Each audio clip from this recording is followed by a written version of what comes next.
Yo, what's up mga kaibigan? Nali na tayo magkwentuhan matapos na mag-dominate at magtala ng 39 points, 15 rebounds, and 5 blocks on 13 of 18 shooting sa field. Sa post-game interview ay sinabi nga ni Victor Wembanyama na matagal na niyang hinihintay ang moment na ito. Simula nang pumasok nga daw siya sa liga ay hinihintay na niya ito. Built for this moment nga daw siya mga kaibigan at sobrang mahal niya nga daw ito more than anything else. Ika nga ng youngest defensive player of the year winner sa history ng NBA. Sa batang edad na 22 years old ni Wemby ay may kita mo nga ang kagustuhan niya na maging mahusay. Bibihira nga ito sa henerasyon ng mga players ngayon na mas inaatupag pa ang mga bagay na nabibigay ng basketball sa kanila. Ang iba nga kapag nakapasok na sa NBA at kumita na ng malaki ay nawawala ng focus sa basketball. Napupunta na ito sa social media, sa pagnegosyo o kung ano pa man. Napapabayaan na nga nito minsan ang basketball ang siyang nagbigay ng mga bagay na ito. Madami nga sa mga players ngayong henerasyon nang inuuna pa ang pang-highlights para sa kanilang mga Instagram accounts kaysa mag-ensayo ng maigi.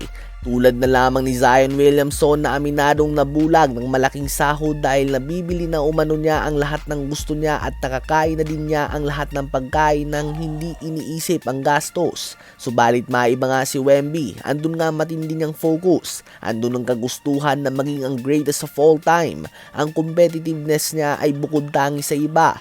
Todo nga siya kung maglaro tuwing All-Star Game at makikita mo talaga ang passion niya para sa basketball.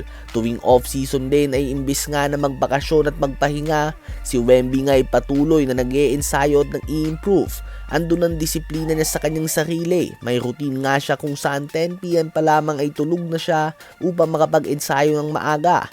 Kumpleto na nga kay Wemby ang lahat. Andun ang height, talent, solid mindset, sipag at kagustuhan na maging magaling.